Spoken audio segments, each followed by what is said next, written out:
자, 다음은 이제 수급으로 가야 되겠습니다. 외국인이 사요, 그죠? 네. 많이는 아닌데 외국인들은 해외에서 지금 그 중동 정세라든지 여러 가지 다 보고 있을 텐데 동향이 좀 어떻죠? 네, 현재 수급 동향 체크해 보도록 하겠습니다. 일단 장 초반에 확실하게 잡혀져 있던 수급 점차 잡혀가고 있는 모습인데요. 오히려 개인이 지금 매도세를 보여주고 있고요. 코스피 시장은 외국인과 기관이 매수하고 있는 모습 나타나고 있습니다. 장 초반에 외국인이 매도할 때도 그 매도 물량이 많지 않아서 외국인이 우리 시장을 아직은 상방을 예측하고 있다라는 생각을 할 수가 있었는데요. 그럼 지금은 어떤 종목 매수하고 있는지 함께 체크해 보겠습니다. 네. 외국인과 기관의 공통점부터 함께 얘기해 봐야 될 것 같습니다. 일단 네이버를 오늘 굉장히 적극적으로 매수하고 있고요. 지정학적 리스크, 오일 쇼크에 대한 불안감 속에서 SK이노베이션까지 함께 같이 매수하고 있고요. 엔터주에 대한 러브콜까지 함께 보내고 있습니다. 특히 외인의 특징적인 점은요.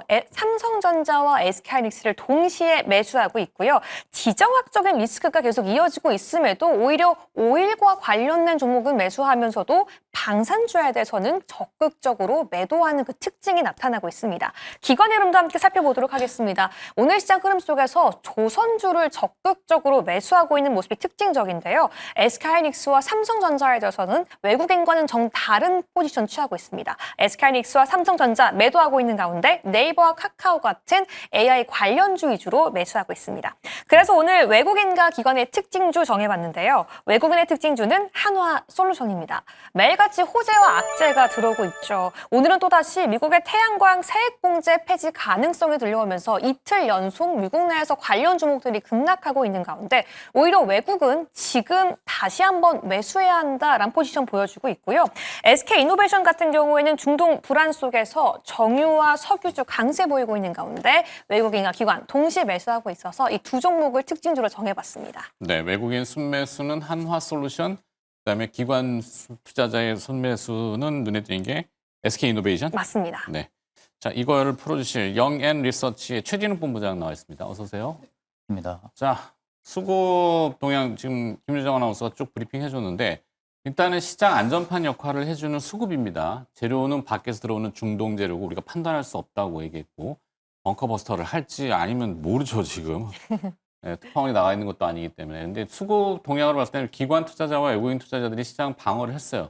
어제도 우리 3,000포인트를 막 근접하는 강세였을 때 우리 막 방송하다가 네. 수급 그 외국인 투자자의 콜옵션 그들이 끌어올리면 끌어올라가는 인덱스였기 때문에 자, 일단은 자 외국인 사는 거 더. 네, 일단 뭐 현 시점에서 이제 외국인들의 수급들이 잡히는 부분들 보게 되면은 일단은 뭐 말 한마디 한마디에 좀 많이 민감하게 좀 움직이는 것 같은 게 딱 수급에서 특징적으로 나타납니다. 일단 뭐 정책에 관련해서 수혜를 받을 수 있는 기업 업종별로 지금 이제 순매수 자금들이 계속해서 늘어나고 있는 양상들이 또 꾸준하게 좀 나타나고 있고요. 일단 뭐 네이버, 카카오 같은 경우도 이제 뭐 AI 쪽, 그리고 이제 네이버 같은 경우도 지금 이제 AI 수석이 발표 나오면서 그 부분에 또 일단은 어느 정도 좀 수급이 영향이 있는 것 같습니다. 그러다 보니까 일단 뭐 네이버, 카카오 쪽도 일부 좀 잡히고 있는 모습이고요. 그리고 일단 뭐 지역화폐 쪽 같은 경우 최근에 좀 강세 흐름들이 연출이 되고 있는 상황이죠. 뭐 민생지원 안정금에 대한 부분들이 전면적으로 지금 확대가 되고 있는 상황이다 보니까 결국에 이제 경제 활성화에 대한 부분들의 기대감, 뭐 이런 부분들도 자연스럽게 외국인들의 수급이 좀 잡히고 있는 모습이고 일단 그간 좀 쉬었던 정유주들 역시도 일단 지정학적 리스크가 다시 불거지고 있는 상황이다 보니까 이쪽이 좀 수급도 잡히고 있는 것 같습니다. 그러니까 어떻게 보면 지금은 전반적으로 좀 시장의 지수를 좀 견인을 시켜줄 수 있을 만한 일부 업종들도 있기는 하지만 단기적으로 일단 지금 지정학적 리스크에 따른 부분들의 단기 수급도 계속해서 잡히고 있는 양상이기 때문에 일단 저는 계속해서 좀 핑퐁핑퐁하는 이런 현상들이 꾸준하게 나오지 않을까 좀 그렇게 보고 있는 상황입니다. 한화솔루션을 왜 살까? 많이 떨어졌기 때문이 아닐까요? 그렇죠. 네. 많이 떨어지면 가격 메리트가 있죠. 물론 뭐 미국의 이제 법안들의 영향을 받고 뭐 에너지는 이제 사실 뭐 미국에서 주창하는 거는 아직도 화석연료, 그러니까 유가에 대해서 트럼프 대통령도 관심이 늘 많잖아요. 어제도 말씀드렸지만 공교롭게 해외 그 중동 순방을 하고 나서 중동의 국가들은 유가에 민감해요. 그러니까 어느 선 밑으로 떨어지면 뭐 거기도 적자가 누적되고 재정이 안 좋기 때문에. 근데 그 유가를 유지하려고 전쟁을 일으켰나? 이렇게까지는 아니더라도 실제 지금 유가가 배럴당 WTI 기준으로 74불.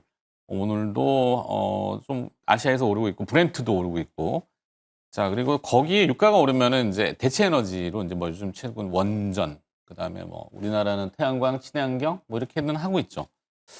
그러면 누구한테 물어봐야 되나? 김유정 아나운서한테 물어봐야 되는데 어떻게 할 거예요, 그래서? 사실 되게 재밌는 게 결국 이 유가 폭등에 대한 두려움 때문에 오늘 다시 한번 태양광주가 부각받고 있다고 생각하고요. 유가 상승에 대한 우려? 불안감. 네. 여기에 덧붙여서 태양광 세액공제 이야기가 계속 거론되고 있어서 네. 상승과 하락을 반복하게 있긴 하지만 모든 게 아직은 가능성이에요.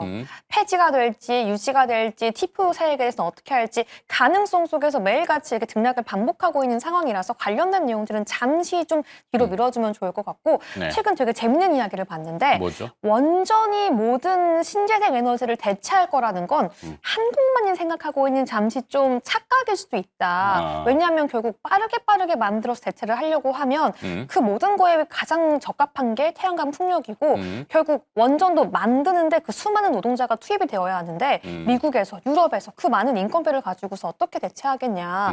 주력은 어쩔 수 없이 태양광이 이어갈 거다 이런 말이 있기도 합니다. 그렇죠. 뭘 할지 모르겠는데 우리나라도 이제 서해안에 에너지 고속도로 얘기를 하고 있고 서해안이 사실 관광 자원은 좋지만 거기 뭐 우리 관광 좋아요라고 하면 뭐 전 세계인이 서해안으로 다 오르진 않을 거 아니에요. 근데 그거를 이제 활용하는 것들에 대해서 이제 태양광 패널 풍력 이 얘기를 많이 지금도 우리 이재명 정부에서는 좀 하는 것 같아요.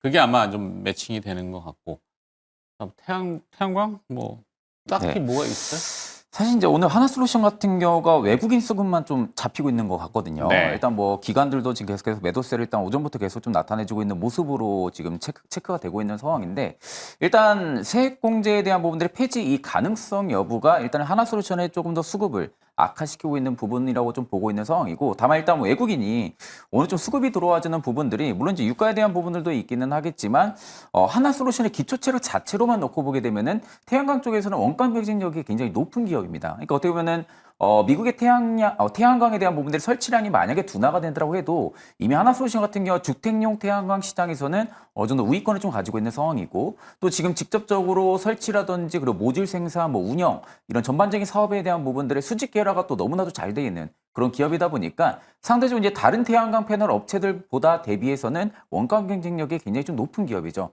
그럼 일단은 세액공제 부분들이 확정은 아닙니다. 확정은 아니라 지금 트럼프 대통령에 대한 부분들의 뭐 재생에너지 쪽에 대한 세액공제를 지금 반발하는 뭐 이런 법안들이 지금 계속해서 이야기가 나오고 있는 상황이기는 하지만 아직 확정된 이슈는 아니다 보니까 이게 결국에는 우려감으로 계속 남아 있는 겁니다. 이 우려감에 대한 부분들이 있어서 이제 주가에 지금 반영이 되고 있다라고 보고 있는 상황이고 일단 오늘 외국인들의 수급이 잡히고 있는 부분들은 사실 이제 전반적으로 추세가 깨지지는 않았거든요. 그러니까 하나솔루션 같은 경우 바닥권에서 지금 올라와주는 부분들에 있어서 뭐 주봉이나 월봉상에서 중장기적인 추세 자체가 일단은 깨지지가 않은 상황에서 일단 어느 정도 일부 눌림이 나와주고 있다 보니까 외국인들이 좀 수급이 좀 잡히고 있는 모습들이 아닌가 좀 그렇게 생각을 하고 있는 상황이고 저 같은 경우는 일단 하나솔루션 같은 경우 관망이 좀 맞다고 봅니다. 현 시점에서. 네, 그렇죠. 왜냐면은 사실 이제 이게 확정은 아니기는 하지만 이 우려감이 저는 당분간 지속이 될 가능성도 굉장히 높다고 보거든요. 그러면 결국 당분간 우려감이 세액공제에 대한 폐지 부분들의 우려감이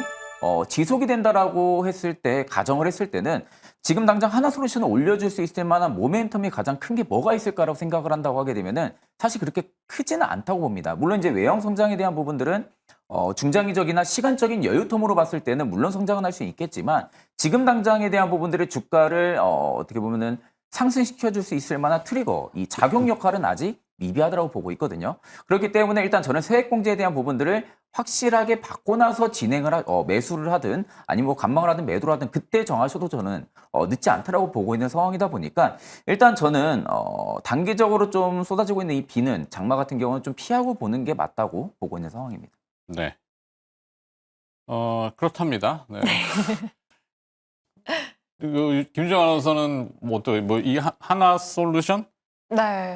제가 보는 단말기에는 기관 순매수, 외국인 순매수로 그렇게 많이 안 잡혀서 일단 어쨌거나 네이버만 계속 올라오고 있어요. 맞습니다. 결국 지금 시장에서 많이 싸졌고 관련 이슈가 조금 나오기 때문에 매수를 하는 모습이 보이기도 했지만 이 아까도 말씀드렸다시피 가능성이 계속 들려오고 있거든요. 세액공제가 좋을 거다, 나빠질 거다. 가능성에 정말 휘몰아치는 파도를 그리고 있기 때문에 아직은 좀 기다려야 하는 시점이 맞는 것 같습니다. 네. 뭐 건물 지붕에 뭐 태양광 패널 설치 뭐 이거야 뭐 늘 나오는 건데 지금 날씨가 점점 뜨거워지기 시작하니까 슬슬 관심이 또 될 수도 있겠다 싶기도 하고 네, 그건 지켜보도록 하겠습니다. 자, 근데 기관 투자자들 아까 뭐였죠? 네, 오늘 두 번째 종목 같은 경우에는 SK 이노베이션입니다. 이 중동 불안에 정유와 석유주가 강세를 보이기 때문인데요. 네. 관련 종목 기관과 외국인 함께 매수하기 때문에 거기에 대한 전략이 지금 필요할 것 같습니다. 자, 중동 불안 뭐 어떻게 하여튼 그 유가하고 뭐 네네. 정유주 이렇게 보는데 지속될 것인가? 사실 이제 SK 이노베이션의 자체 실적 자체로만 놓고 보면은 좋은 상황은 아니에요. 네. 일단 이제 SK ENS랑 좀 합병에 대한 효과를 기대를 하고 있었던 투자자분들도 굉장히 좀 많으실 건데도 불구하고 일단 1분기 실적도 여전히 나쁜 상황입니다. 다만 일단 저는 이제 1분기 대비 이제 1분기의 실적들이 워낙 안 좋았던 상황이다 보니까 이게 일단 투자자들이 바라보는 시선 자체의 눈높이는 좀 많이 낮춰져 있을 거라고 생각을 하거든요.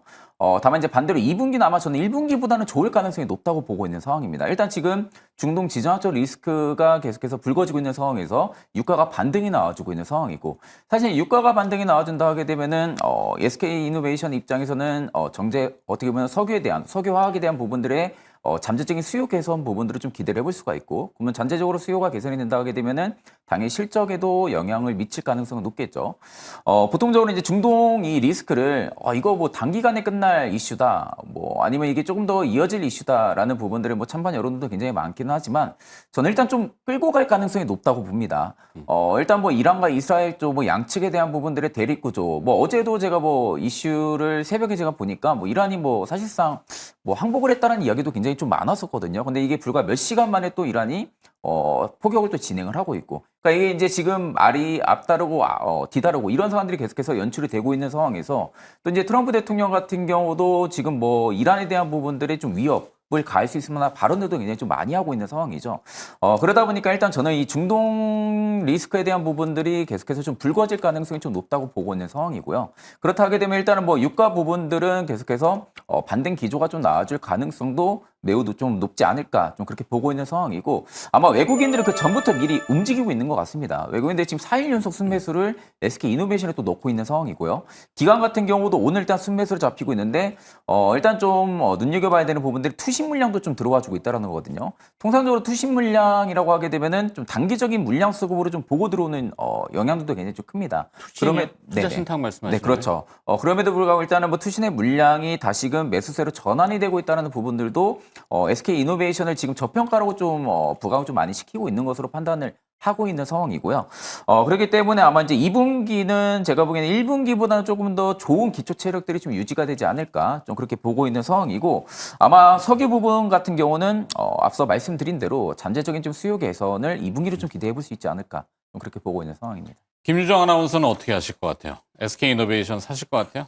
고민이 진짜 많이 됩니다. 왜냐하면 잘못 사면 또 갑자기 지금 나스닥 성적 상승 전환하기 때문에 아무것도 아니었어 라고 할까봐 또 물릴까봐 걱정이고 동시에 이란 국영 TV가 네. 오늘 밤 정말 전 세계가 깜짝 놀랄 그렇게 어마어마한 얘기했죠. 이벤트를 발표하겠다라고 하니까 그 사이에서 저는 감이 못 들어갈 것 같아요. 저도 안 사겠습니다. 네. 그러면은 최진욱 본부장만 사시는 걸로 하고 돈 네. 버시고 마무리- 알려주세요. 아니 뭐 선택은 자유로운 거니까 산다 안 사다는 뭐 그냥 참고사항 정도로만 하시고 글쎄요 정유주 뭐 모르겠습니다. 일단은 하여튼 최진욱 본부장은 매수 쪽으로 네, 전략을 그렇죠. 네 해주시고 영앤 리서치 최진욱 본부장과 함께 외국인 기관 수급 살펴봤습니다. 두 분 고맙습니다.